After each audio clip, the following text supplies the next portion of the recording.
my biggest target just between you and I can say this because the show will come out like when it's already going on, so nobody that's working here. I really, really want to get two things. I want to get pictures of Timberlake's clubs, There you and go. I want to get like a video of with him, like a what's in the bag video with him. That'd be That's it. cool. I think everyone would love to see that. Like I don't think that's too much to ask, right? I don't think so, man. I think everyone would love to see what's in JT's bag, and I think Justin Timberlake, not Justin Thomas, but I think everyone would love to see what's in JT's bag and what he's playing. And honestly, I think the banter between the two of you would be pretty good as well. I think your two vibe would be pretty rad with each other.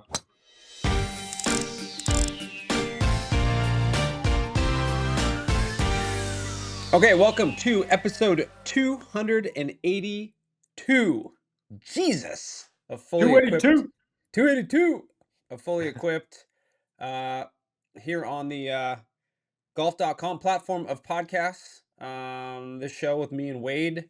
This week, we're mixing the lineup up a little bit. We have K-Mac will be in and out, and Wade's in and out, and Wonder's by himself, and Wonder's in and out. But nonetheless, the show gets done, and it's still banger every single time. But this amazing show is brought to you by Golf Pride Align Max. That's the newest addition to Golf Pride's raised ridge technology.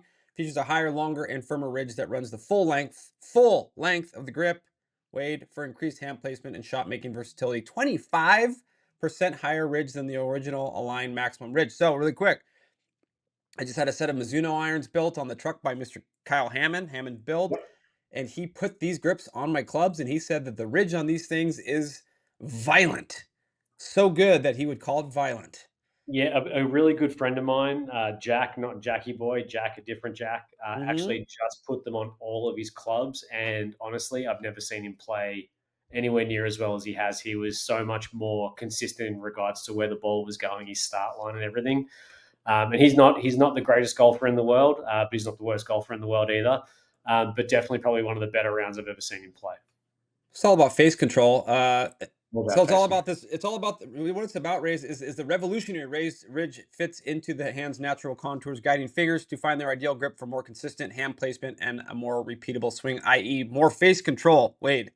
Yes, If you want sir. to know more about face control and rib grips and align technology, go to golfpride.com. Okay, sponsor Really, reads out of the way. Golf Pride's a 100%. great sponsor. Really funny before you do jump where before we get into the show. I think it's hilarious that we both recorded last week with Ian, and we both now have a set of Mizuno 245 243s coming because of the bullshit that he was talking during the recording, and then after the recording we're both like, tell us more about that. Well, this is where it gets shot. So my bag's right here. Like my bag, if you guys can see, my bag's right there. Now, my bag was cooked, and he said, and about four or five other people said, don't do anything. Like, don't make a what's in the bag video until you hit the Mizunos. Yeah. Very, very specific to those Mizunos, not the S3s, but like the 243. Like, you have to hit those Yep. first before you make your decision. Because I got this unbelievable bag, and granted, I have like 100 drivers back there because I'm doing some content with drivers this week, but just a beautiful bag. And it could potentially could be an absolute. That could not be it very soon because of Mizuno and Ian Fraser. Um, Lot to talk about, Wade. First of all, how are you? Where are you? And what are you doing? I'm good. Living someone's dream, homie. I'm in my home office. I have to work from home today as I had an interview with Social Security as I became a citizen. So I had to Congratulations. thank you. I had to update my Social Security so that it doesn't have an end date on it. But I'm in my home office. I've got my shelf with all my trophies and all my paraphernalia from basketball, Australian football. I've got my original Kevin Johnson reacts over here. If you can KJ, see. baby. Yeah. Uh, and yeah, just living someone's dream. I live a blessed life, Johnny. I've got two beautiful boys. I've got a smoke show of a wife. I've got a pretty amazing job. I live a pretty blessed life, homie. What Yeah, about do you you? know what? I think we can both comfortably say that we've done all right for ourselves. Like I'm working right now, but I'm in the Wynn Las Vegas, here for the 8 a.m. Invitational. So tomorrow I will be with Justin Timberlake and Michael Phelps and Michael Pena and all these people. It's just it's dirty work, Wade, but somebody's got to get in there and do it. Somebody's got to get in there and get it done. But it's gonna be And kind of exciting. So why people not will, you? Why not huh? you? Why not J Why Dub? not? Why not us? I should say. Why not us? but I know of this event. Obviously, I know Fuge and Hoyt and DJ always rant and rave about this event. It's always one of those things that you kind of look at, and I don't want to say you get FOMO because I'm not Justin Timberlake. I know I'd never get invited to this thing, but it always looked really fun. Yeah, So now to kind of be here and be in the mix tomorrow is going to be interesting. My biggest target, just between you and I can say this because the show will come out like when it's already going on, so nobody that's working here. I really, really want to get two things. I want to get pictures of Timberlake's clubs, there you and go. I want to get like a video of with him, like a what's in the bag video with him. That'd be That's it. cool. I think everyone would love to see that. Like I don't think that's too much to ask, right? I don't think so, man. I think everyone would love to see what's in JT's bag, and I think everyone, Justin Timberlake, not Justin Thomas, but I think everyone would love to see what's in JT's bag and what he's playing. And honestly, I think the banter between the two of you would be pretty good as well. I think your two vibe would be pretty rad with each other. Well, I'm a huge, like, just I'm a total closet in sync guy too. Closet in sync fanboy, putting it out there, huge, like big time in That's syncer. Know every song, like know every lyric to every song. Like almost had tears in my eyes when they were at the Whale Turn last year in LA, and they all got together and sang Paradise. Like tears. Like I'm that guy, like you're like full on into in sync. bro. I've seen him 3 times in concert, and I made sure I was sitting front row every single time to see JT. Like I'm a fanboy. I'm a That's serious wild. fanboy. That's So, like, wild. will I present that Johnny One version of Johnny Wonder to him tomorrow? No, because I'm a professional. But like back behind my eyes, if he's really watching, he'll be able to see it. And it's not I like feel like creepy. It just means I'm a fan. it would be so good though if you could just be in the background and giving a bye bye bye start to a dance just in Oh the my background. god. It would be just so cool to have that. Do you know what like my dream is though? Do you remember when him and Andy Samberg did Dick in a Box on Yeah, 100%. SNL? Yeah. So I can sing the hell out of that song. Like I can sing both parts. Like at a like a +1 handicap level. Okay. Right? Like if he's a +12, I could sing both those parts at a +1. That Yeah. would be my dream is to go on camera and then him and I just or the Barry Gibb talk show with Fallon. Like I can do both of That'd be them. so good. But we're here doing that, so it's gonna be fun. But let's get to the gear talk. A lot of stuff happening. Yep. Um, Interesting victory, and I have to say interest. He's played some good golf this year, but like always a fun bag to track Justin Thomas, but uh big win for JT. Where do you sit on the JT train? Are you a big JT fan? I like JT because of his fire. I think when JT's on, his fire that he brings to the tournaments is just so much fun. You can tell he's just a competitor, and he just wants a competitor. Sorry, and he just wants to win. He's got so much fire, and that's what I love about him. I kind of get very drawn to those people because I'm a fiery person as well when it comes to sports and athletics and anything where I'm competing against someone. So for me, I do love him. I get annoyed because I know how much talent he has, and I feel like he should have probably won more. Um, Right. but I'm a big JT fan. Yeah, he's like I've only met him a couple times in my travels with I really didn't have a lot of reason to talk to him when I was at Callaway, but in WRX he Titleist lined up a couple of interviews with him and I. Nice kid, like Yeah, really really nice guy, but some of these players are really really genuinely nice people. Like yeah, Tony Finau is a genuinely nice human being, right? Like Charles Howell is granted he's on live now, but genuinely nice human being. Justin Thomas is a nice guy, but he's got a little dick in him too. Like he's got yeah. a little bit of like he has that like You can see that it. You chip can on his see shoulder that all the great ones have, you can right? see he's got it. Yeah, He's got it, and I love it. I think it's what makes him awesome. But like from an equipment perspective, one of the reasons why he's always been kind of fun to watch is because, and he's told me this, so I can quote, he has no idea what's in his bag. He just knows what they do. yeah. So he's very Fred Couples that way. And I think it would be actually kind of fun to go through his bag. I mean, I have all of his specs here, but you know, GT2 driver, which is becoming the Titleist driver of choice for Yep. most players on tour. Didn't he just change to the GT2 though? Wasn't he playing the three for a while and just changed to the two? He was playing the 3, and well, he started out with the 2, then he went to the 3, then he went back to well, he started out with the 2, then he went 3, then he went 2, then he went back to the 3, but now when he was going longer in length, I think he was starting to go to the 2 head. This is like late last year. Yeah. Um, so cool shaft story. I can't get into the proprietary stuff, but Titleist has a really, really cool shaft fitting system on tour that I would love to explain. But Yeah, it's if you're a geared dork and you would really want to know how to compare shafts, they have a way of pushing buttons and making it happen where you're that's putting cool. different models on top of each other and how they react to different players' swing. It's really interesting. So where he landed was with essentially a Mitsubishi blue board. It's a blue Yeah, board shaft. It's 63 TX. But what he wanted was something that was overall stiffer, but whippier in the middle. And when I say softer or whippier, when I say whippier, some people may say softer. yeah, So yeah. that's what he has. He's got a one-off JT blue board shaft. It's like 6 or 7 cycles stiffer. So to the normal person that doesn't know what 7 cycles means, it's like taking a TX and making it TX. X. Nah, not even TX. That's like TX point 0.7, Got it. right? It's almost to double X, but not quite.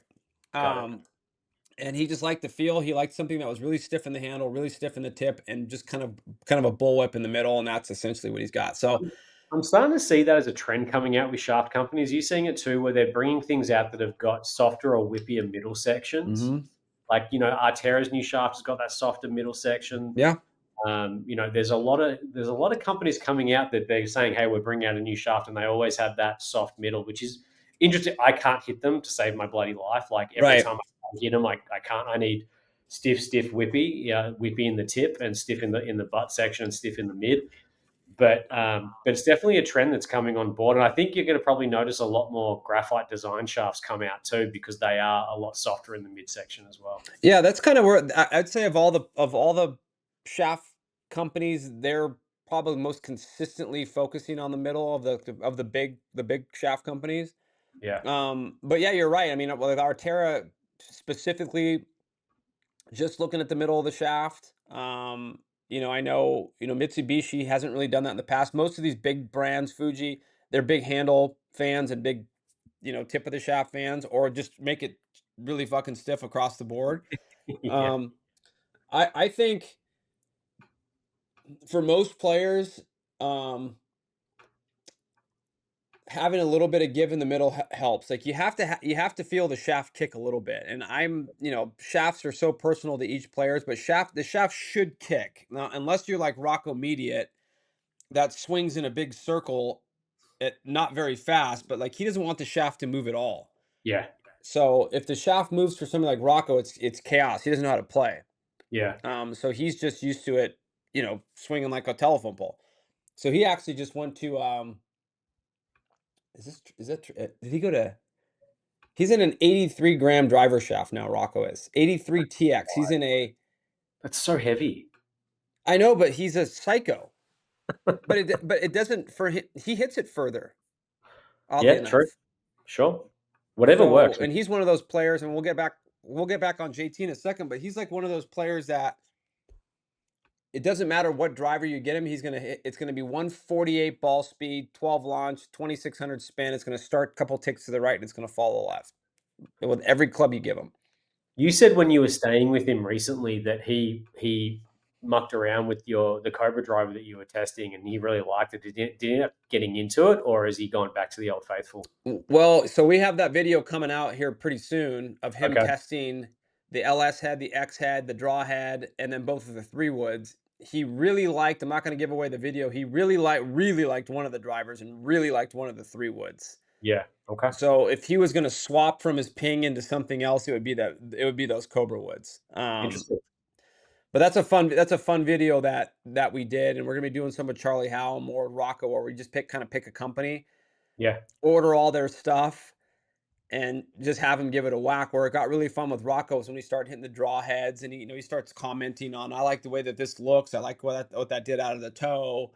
Um, and the goal is not to send these guys home with drivers, but in that case, he liked it so much. He's like, I'm taking this. Like, I'm taking this Yeah. home. I'm like, see you later. Yeah. Right. Very cool. So let's go through JT's bag really quick. Yep. I'll just give you the rest of the bag. So he's got an old is it T it's not TSR, it's TS or G TS 3 wood, which is an Yep. old model from like 6 years ago. Yep. And that's got an AV Series 85 TX blue shaft in it. He's got like a 10-year-old 5-wood, which is a 915 FD with a Motori VC 9.2, which is a shaft that's like, I had that in a 5-wood 12 years ago. Yep. Um, and then he does something cool. He's got T200 4-iron, T100 5-iron. Then he goes Yep. 6 through 9 in his JT blades. Now, if anybody wants to know anything about his JT blades, the only other person that I know that has blades like that is Jimmy Walker. So Jimmy Walker and Justin Thomas literally have the same club, and they're basically Titleist blades with no offset. They bend all the offset are out of them. So there's like no par area if you know golf club design very well. Like, there's always that separation between hosel and the leading edge. Like these irons don't have any of that. Like, Yeah. Right. it's like a face and a shaft. So that's What that's do you, what why do you think players like offset versus not offset? Is it just a visual thing for them? I find it's easier to turn a ball over when you've got a little bit more offset, all of that kind of stuff, for me anyway. But like, is it just a particular thing on a view, or is it actually like it does something for them? Well, it depends on the player. Like some players that don't like offset feel like they're going to start it too far left, right? Yep. So if you see an iron with too much offset, the hunch is like, I'm going to hit this way, because if they see the leading edge too far behind the ball, is that true? Maybe. Like there's no metric to prove that, but it's an optics thing, right? Um, having the offset, having no offset, obviously gives you more of a right start line, but you also have to consider the fact that Titleist blades, for example, are short heel to toe. Yeah. So they rotate quite a bit Yep. more than, say, like what would be another extreme example the other way?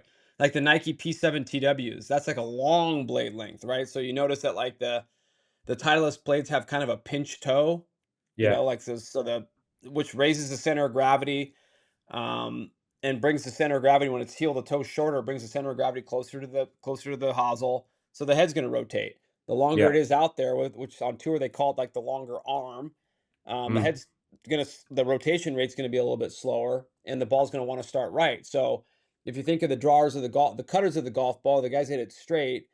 Tommy Fleetwood, Scheffler, players like that. What do they play? P7 TW. Yep.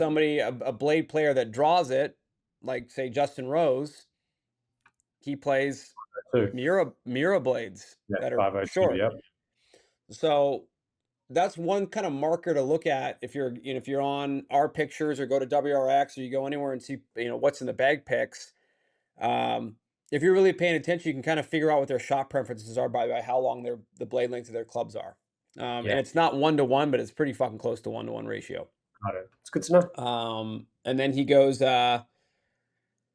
Vokey pitching wedge, Vokey 52, 56. I think it's at 57. Then he's got all this is what I love about JT. He's got all the cool Aaron Dill grinds. So he's Yeah. got his three wedge options are the T grind, the A plus grind, and the K star. So those are the three wedge he travels with, and it just depends on what turf and where he's at. Depends on what wedge he's going to put in play. And then he's got that cool new putter, which is like a It's like a five. T5 or something, some prototype, something. Straight in. Um, Mm-hmm. but for the folks at home, I think I put this in the What's in the Bag article on golf.com.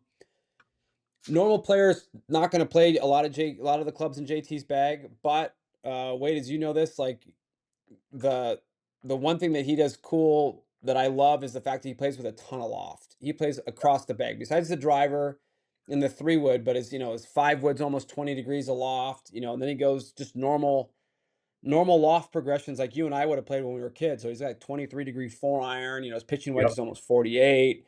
Yeah. Um, wedges are lofted up. They're all bent weak to add bounce and add more loft. So he's got a cool bag, and the fact that he hits his irons as far as he does with the amount of loft he plays with is he He's hits it got such hard. an aggressive swing, and he's got so much speed that he doesn't need to worry about he needs more height than anything, right? So Right. it's total sense that he's doing that with his bag. But Justin Thomas is one of those players that if I look back and I go, who looks like if you pick them up and put them back 20, 30 years, could they easily fit in there? I think JT is one of those players that could have easily fit in 20, 30 years ago when the ball wasn't as fast, higher lofts, all of those kinds of things. I think so too. I was on Rocco on Monday nights. I go on Rocco Media's radio show, the Rocco Hour, Yeah, and I cool. said that I think he's kind of like a modern day Johnny Miller would be Yeah, the who I would compare him to. Like he's a way better putter than Johnny Miller ever was. 'Cause Johnny Miller was a terrible putter, but uh, like high hands and slight build and really really quick hips and they're not Johnny Miller was never a big shaft leaner and neither is Justin Thomas. I mean, he bows his left wrist on the way down, but he doesn't lean his shaft like maybe Rombo or Xander does.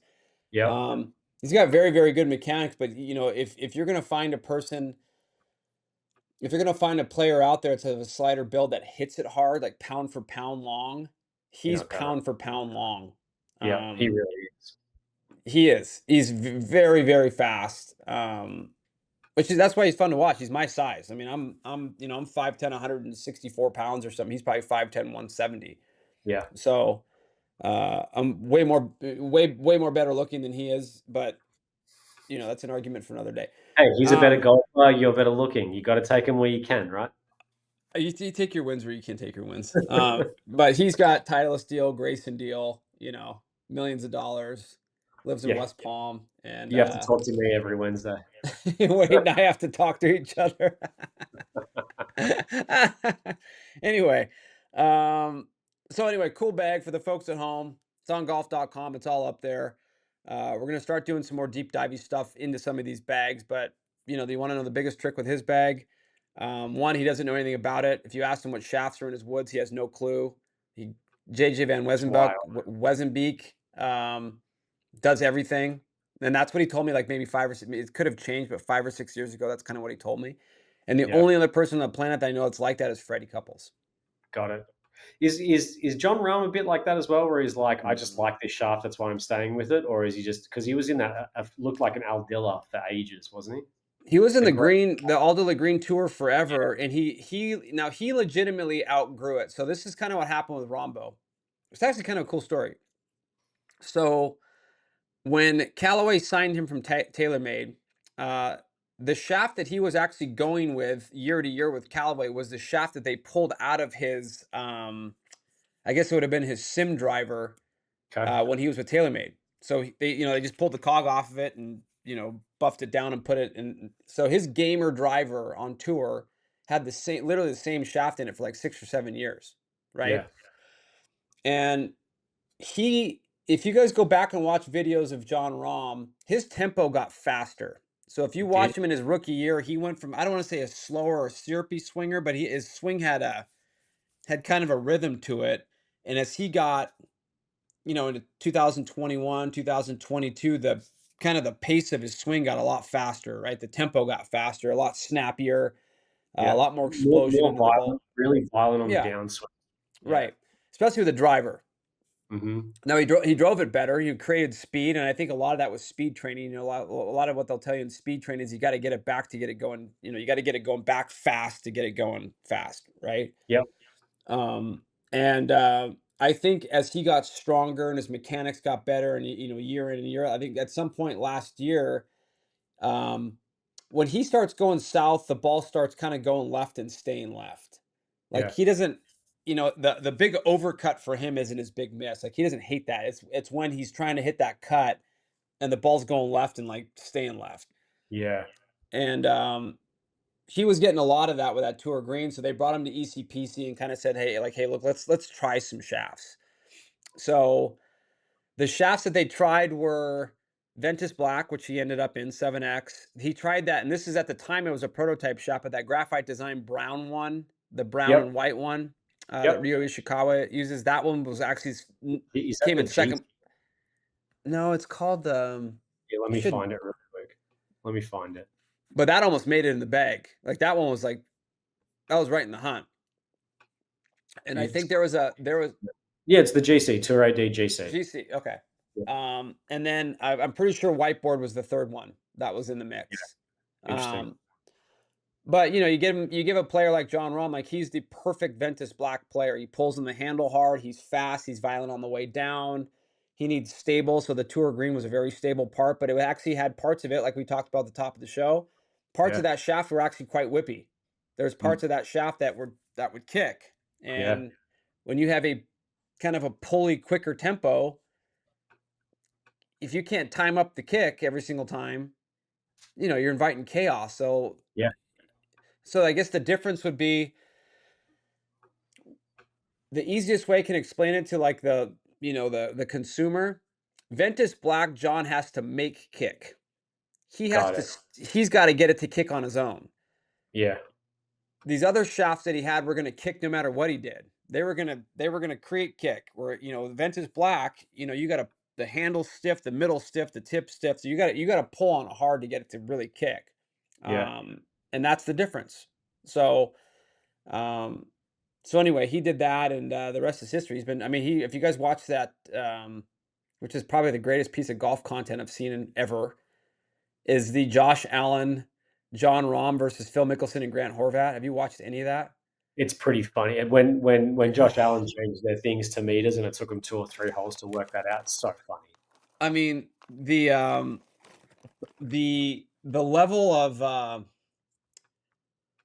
level of trolling that John Rahm does on Phil, because So so if you're have you ever been around Phil Mickelson at all? Have you ever been no, okay? So obviously part of my job at Callaway first couple of years was like he was on our staff and my job was to get to know him. And so when he went to live, the first time that we were all together was at Brookline. yeah, Uh that was when they all came back. And every major ROM, because they're both clients of Sports 5, which is the agency, which is okay, Steve Roy and Jeff Koski and Tommy Reilly and all, Akshay Bhatia as a client there. They always play a practice round on Tuesday or Wednesday. So, Phil's always, at the time at Brookline, Phil was in Rombo's ear to get him to sign with Liv. He's just, chirp. and I'd never seen those two together. And what Rom does really, really well with Phil, it's, and I want to say this respectfully, but it's almost like big brother to little brother. So you have like the little yappy brother, and then you have the Yeah, big wise brother. Rom would yeah, play the big wise brother, and Phil would be like the super excitable younger brother that's just like stoked on everything, right? So if you guys haven't seen this video, you're gonna see that's Rom, and that's literally how they are in person. Where Mickelson will just be, you start talking about grip weight, and you'll look at John, and John will look back at you, and it's like his eyes are rolling in the back of his head, but he's not doing that to be rude. Like Phil knows he's doing it, so Phil's yeah, carrying on because he knows that this guy in the background's rolling his eyes. yeah, But the whole point to me bringing up that match was like, if you go watch it, Rombo drives the piss out of it, and he makes a comment, this is probably the best I've driven it maybe in my career. yeah. Like, I'm happier with the driver right now than I've ever been, ever. Just because that shaft So matches his swing so well. I don't know what I haven't asked. I don't know. Like when I don't know, but he made that comment, and I'm curious to know what it is. Like Yeah, what about his driving he's really, is it the driver? Is it everything marrying up? Is it, what is it? So um exciting times. Okay, so interesting week. I want to get your take. Do you like the Zurich? And we're gonna pivot to this week. Give me your take it's on the Zurich.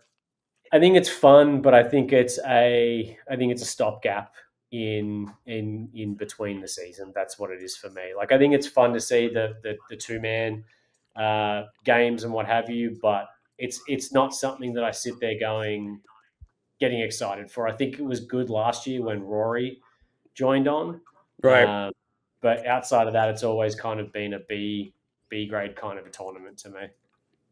I think I it's think fun, there's not something that I really care about. Yeah, I think it's fun too. I don't want to call it a silly season event, but it's like It's a if you're gonna stopgap, take this week to do something different, go off the reservation. right? Like, make it, this is your opportunity to either bring in probably the Champions Tour. Honestly, it's time to bring in the Champions Tour. It's like, okay, do you know what? We got Rory and Ernie are gonna be a team, and we got Rocco and this guy are gonna be a team. Like, you know what I mean? Like, if we're gonna do it, let's do it. And I don't understand. And there's a lot of fun teams like Nico and Razzie Hoygaard are playing together. Like the twins are playing. That's a fun one to watch. Rory and Shane are obviously a fun team to watch. Like, there's a few key teams that are fun to watch, but it's not like they're miking. I wish they might. If that's the case, and let's make this the one event where they mic them up. Yeah, it kind of feels like Like, do this would be something. right. This it kind of feels like this would be a really good time to do another pro-am kind of a thing. Like, in all honesty, I'm not saying this because we work for the organization, but like right now, like, would I prefer to watch the 8 a.m. Invitational with pro-am versus the Right. Zurich? Probably. Like, would I prefer that? Right. Um, yeah, I think also, like, if Live and PGA ever does merge, like, this is a great opportunity to do one of the Live events where it's like team versus team versus team. Like, do you know what I mean? Like, Perfect opportunity. Right. that's where I think, like, the merger can come to fruition. But that's once again, it's a stopgap for me more than anything. Yeah. And but it is kind of a fun, and from an equipment perspective, it is kind of a fun week because you kind of figure out who's who's going to play what ball. Right. Right. That's always the big topic of conversation. It's a to be fair to the situation, a lot of these players don't pick their partners based on what ball they play. They don't. Like, they don't think about that till they get to fucking Zurich. Like, they literally don't think about it. So, like, Max Grazerman's playing with Nico. I always screw up his last name, Nico Echeverria, whatever his name is. Great, You did it better than I would, mate. Don't worry. really good player. Yep. But last year he played Pro V1X. This year he's in a Strixon ball. So they've Yep. decided they're going to play with Max's ball, which is kind of like in the middle of the two, which is Chrome Tour Dot. Yep. So they're going to play that ball. Where it gets funny is like the twins, for example. So I texted Nico Højgaard, like, okay, so what ball we playing? And I already knew the answer because I knew. So Nico Højgaard plays what they call Chrome Tour X Plus, which is a very spinny version of Chrome Tour X. Spins a Got it. ton.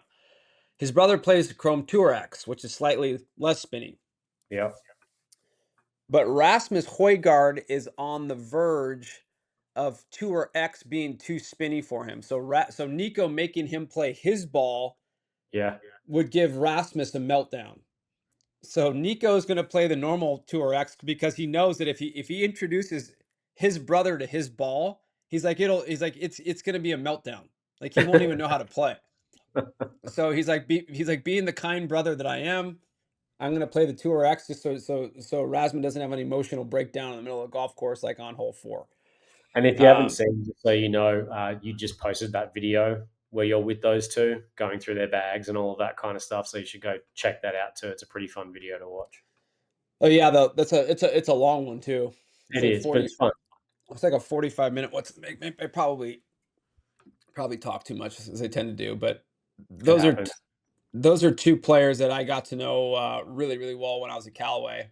Um, Probably better than most. So that was a comfortable first video. They have interesting bags. They have cool bags. Where are you on golf balls right now? Like, obviously you're ex Callaway, so you get to play a lot of different balls right now. But are you a high spin ball player, a low spin ball player, in the middle? Like, where are you? um, I'm gonna play the same ball that I've been playing for 2 years. I play the same ball that I was just mentioned with Grazerman. It's called a Chrome Tour Dot. Essentially, it's a Chrome Tour ball that spins a little bit more than Chrome Tour and it flies a little lower. Okay.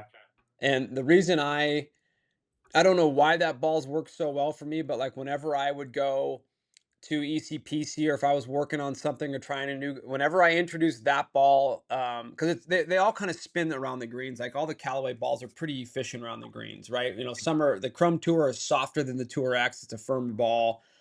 This was like just kind of a fun middle ground ball between the two of them, and I always liked it because I always launched it a degree and a half or 2 degrees lower with every club. It just came out of a kind of a flatter window for me, and I pop out of it and have a tendency to pick it, and that one I just kind of tend to hit low. So really like the Pro V1. I think that's the spinnier of the two, right? Pro V1 spins more. They Did I always get that change. right? Yeah, they always change. I think it's the X that's the spinnier. I think I Okay. always go red number and black number. I think red number spins more. Okay. So I like the spinnier Pro V1. I thought that was Yeah, a really, really good golf ball. Reminded me, I played Titleist golf balls for 20 years. It reminded me yeah. exactly what I expected. Um, the ball that I thought was really interesting, that I haven't liked since 2019. That was the last time I thought that they made a great golf ball, was the TP5. Yep. The new Yeah, TP5 is close to the TP519, which I thought was a phenomenal. It was the last Eric Loper ball, if memory serves. So Eric Loper went from there to Callaway. yeah. I think the TP519 was their last Loper ball, and that was a fantastic golf ball. Like that. Yeah, I'm in the TP5X right now, and I honestly I love it. I really love that golf ball. But do you like lower spinning golf balls then? I like lower spinning golf. I generate a lot of spin. I've got from my tennis days. I've got very fast wrists, Mm. so I generate a lot of spin. So I like to bring my spin down. I hit the ball very high as well, so I don't need height. Right. Golf ball. Uh, Chris, though, has been trying to talk me into trying a spinnier golf ball for around the greens because of how much spin I generate. I could really get a lot of stopping power from with my wedges. Right. Um, so I might muck around and see what that looks like. I just prefer to see my drive go further with a low spin ball as well. Right. Yeah, fair enough. Like I'm weird with the ball. Like, and one of the things that I learned in my time being out in the trucks and doing all that stuff is like I'm a big advocate for a ball is the most important thing. So you build the golf bag around the ball. You don't build, you don't plug a ball into a golf bag and make Right. it work. And the reason I say that, and it all matters to be honest, but when I'm focused solely on making sure that the golf ball checks off all the boxes as opposed to the clubs kind of take care of themselves, right? Yep. So, um, I've kind of learned that, building this new set with all of the countless amount of gear that I've had access to the last 90 days. Um, it was much easier using just going, I'm going to try all these other golf balls to know what they do. And again, another thing I tried and I actually went out and bought a sleeve was the Bridgestone golf ball. They're Yeah, good. It's a good ball. great golf ball. I remember them having great golf balls. This is a great golf ball. But I just wanted one thing I was going to protect through the whole process was the golf ball. I'm like, I Yeah, just want to play this ball. I know I play it well. I'm going to this is the one I want to build my bag around. makes sense. So the only one that I would say that I would probably like if Callaway stopped sending me the tour dots for whatever reason, they told me to piss off and I can't have them anymore. I would probably play the spinnier Titleist ball. I just Fair don't know enough. if it's the X or the Pro V1. That's fair. The other ball that I think is really underrated is the Shrixon Z Star XV. I haven't think tried it. I haven't. it's I got I heard it. it's great. Yeah, I got a dozen of them a week or so ago before I popped my before I strained my calf stupidly and playing basketball with my kids in the backyard. I haven't been able to hit a golf ball for 2 weeks, but I got them that week, and honestly, they're super underrated. They don't scuff up as nearly as quick as any other ball out there. Really good spin, really good flight. Honestly, I highly recommend everyone giving it a go. I will. I will. Like I haven't. I will say this. I've tried a lot of the golf balls. I haven't found a bad golf ball yet. Like to me, they've all been A minus to you know there hasn't been any like B minuses or this ball's not that great. I've kind of they've all been like B plus A minus B plus A minus. Like I Yep. thought they were all great.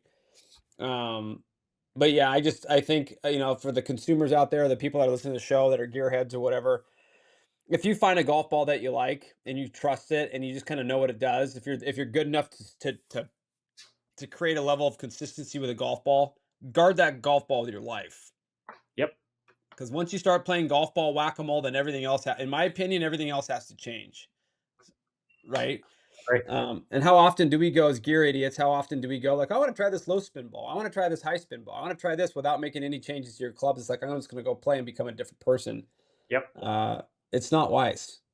It's not It is wise. not wise, but none of us are wise, mate. That's why we are mental psychopaths when it comes to golf.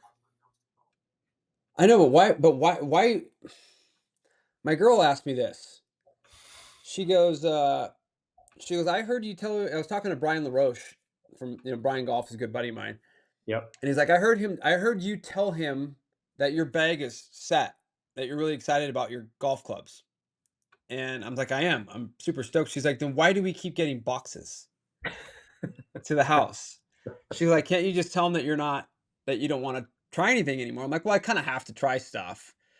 And she's like, so what happens if, say, for example, you take this set out that you've built and you're really excited about it and you think it's the one, and then somebody just sends you like a random golf club and you hit it better. Do you stick to your guns and just keep playing the clubs that are in your bag, or do you like start messing around again? Trying this 5 wood. I'm gonna go try this 4 iron.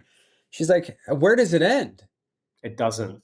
That's what I said. It doesn't. It doesn't. It doesn't. That's where you're wrong, lady. You're wrong. This There's is the no song. end. This is the song that doesn't end.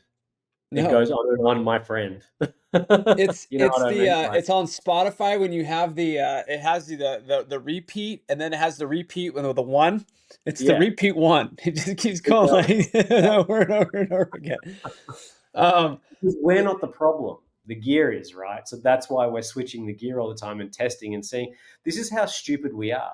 My set of irons is set. We had this conversation, and then fucking Ian Fraser screwed me and was like, "You got to try these Mizunos," and I was like, "All right." And now I'm like, maybe I'll be playing Mizunos instead of these Cobras. Let's see. I look like I have a absolutely gorgeous, and just because it's a new set, I said I need a fresh set of TCBs. Like and I can't show you the 5 or 6 iron because they're not out yet. But there's 5 and 6 iron. They're Callaways, but they're sick. Are they the new Apex, the blacked out ones? No, no, no, no, no, Okay, I was gonna no, say no, because they're available for pre-order now, so you can talk about them. no, no, no, no. These ones aren't Okay, out yet.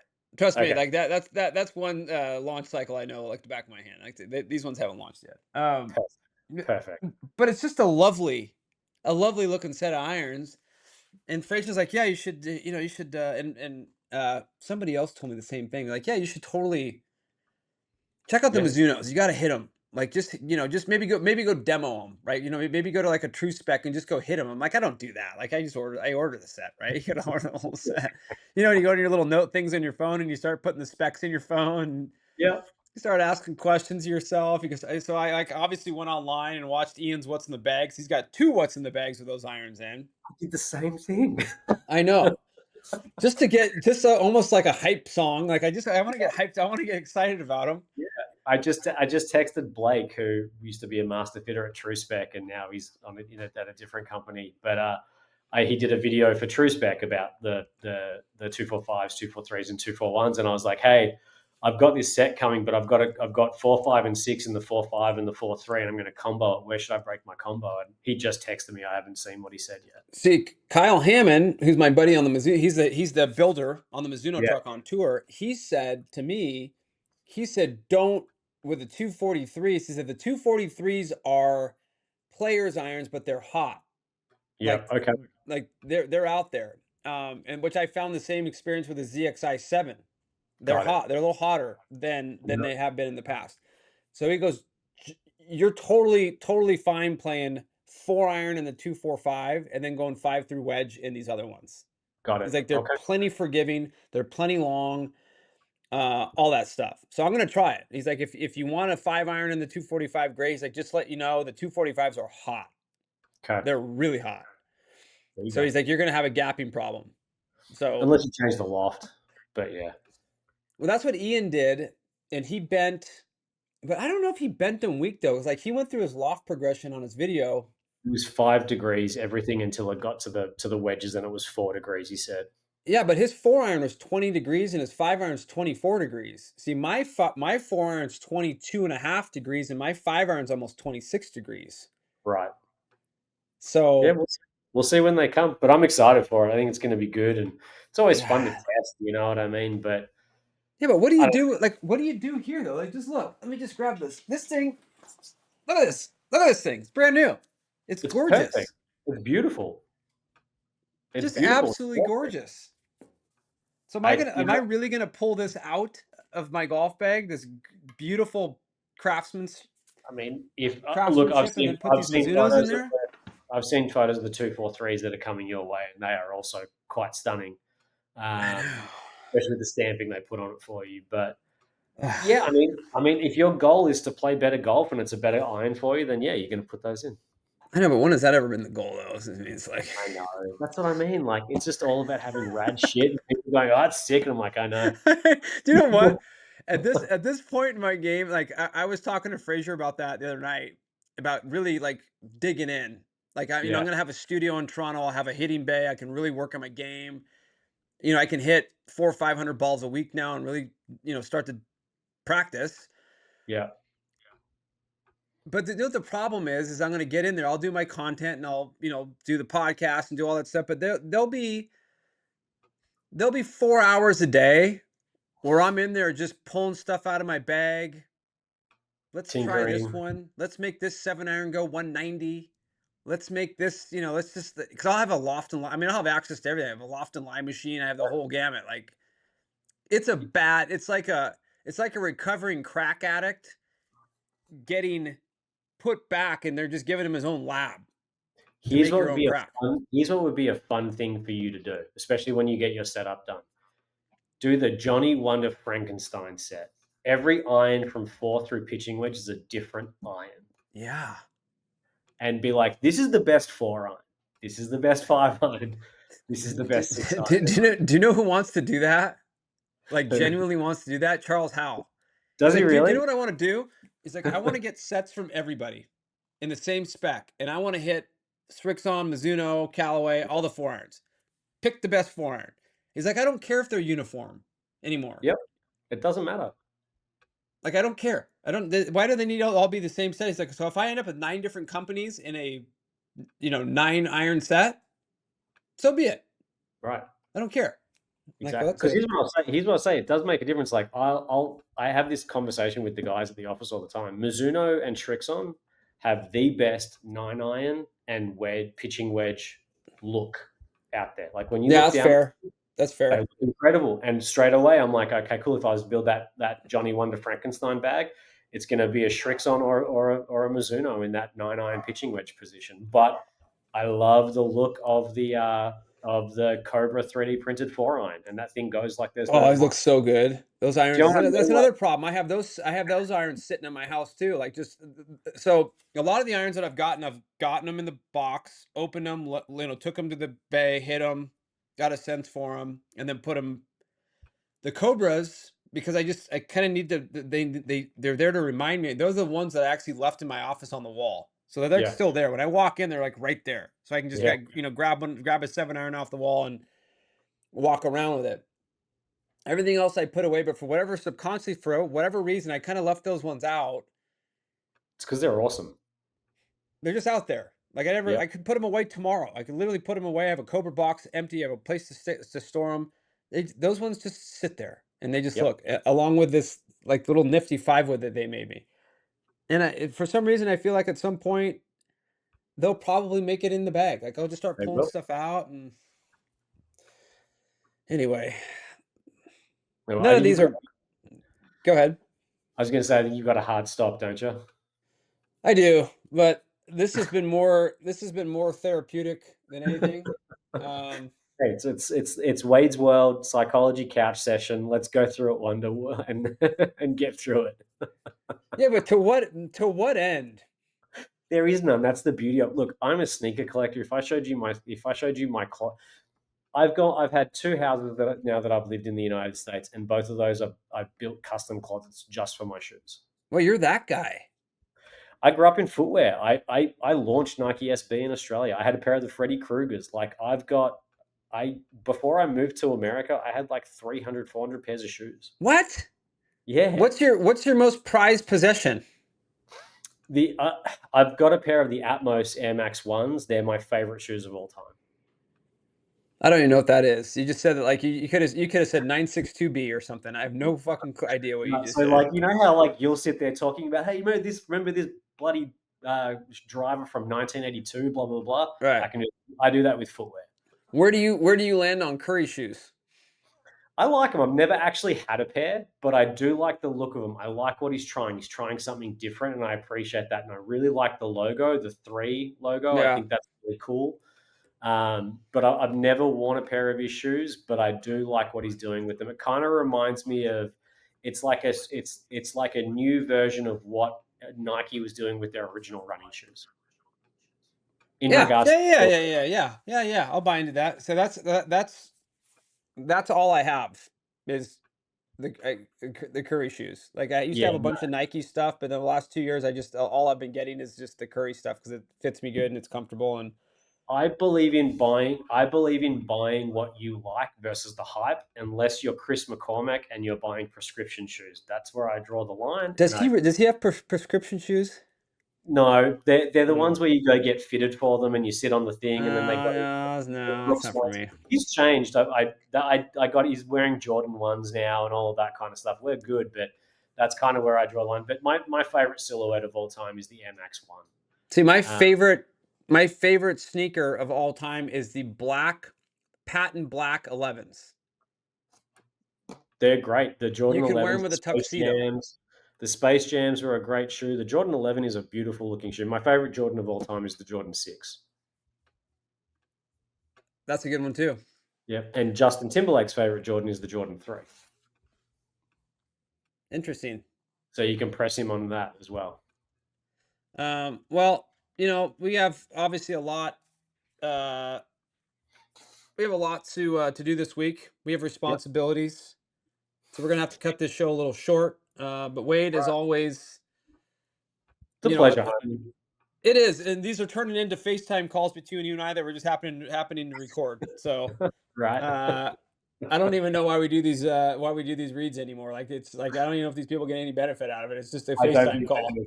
we're like they're talking about shoes. They're not even talking about golf Yeah, anymore. it's like there's no because I know you guys used to send out like a show agenda of like, okay, we're gonna Yeah, make sure we hit this. Like, there's no agenda here. Like there is. I'm just hitting record and talking. Yep, I agree. I think we texted each other this morning going, we recording today? Yep, cool. All right, see you then. Yeah, yeah, yeah. So anyway, I appreciate you as always. Have a great rest of the week. You too, If you mate. guys want to see any cool golf content from golf.com, go to golf.com. Or if you want to see Wade's, what's your Instagram handle, Wade? Have you ever said that on the show? What is it? I haven't. My Instagram handle is I don't know it off by heart. That's how much I care about it. It is I don't know. It's Wade M7. So WADEH M7. Okay. And I'm Johnny_Wunder on Instagram. I don't really do X. I should, but I don't. But that was I fun as don't follow always. don't follow me on X. All I talk about is the Phoenix Suns, and it's not worth it. Yeah. But Johnny, please don't fan out when you meet JT. That's all I'm going to say. Oh God, I actually am going down there to go. He's down there now. I have to. I mean, that's what I'm getting text messages. I have to go do Right. something in that Have realm right fun, but now. do not fan out. Do not remember you're Johnny Wonder. I won't. I won't. I won't. I won't. I swear to God. But if the opportunity arises for us to start talking about like NSYNC music and like, I'm going in on the guy. You might get giddy. Yeah, I get it. No, I'm gonna test him a little bit. I want to find out where he's at. Like if the vibe's high, if we start talking about music and there's an opportunity to really break some stuff down, I'm gonna get in there. I'm not afraid. There you go. See if he wants to come on the show. Oh, I'm sure he'd love to. Yeah, yeah, no brainer. Yeah, next week Justin Timberlake's coming on the show to talk about his Maroun. Said no one ever. It'll never happen. He Exactly. won't even talk to me. Like the odds of him just, and I'm gonna wrap this up. Just for the record, there's no fucking chance I'm talking and saying a word to Justin Timberlake this week. No chance. I'll see him and he will be siloed somewhere else with other glorious people, and I will be back in my little Minwoo Lee t-shirt, Doing this. just on Hi. Spotify. Go, oh God, it's JT. Taking from outside the ropes videos of him hitting, 7-iron into a par three. So, Anyway, folks, that's fully equipped. That's Wade. I'm Johnny. We are out of here. Have a great week. peace.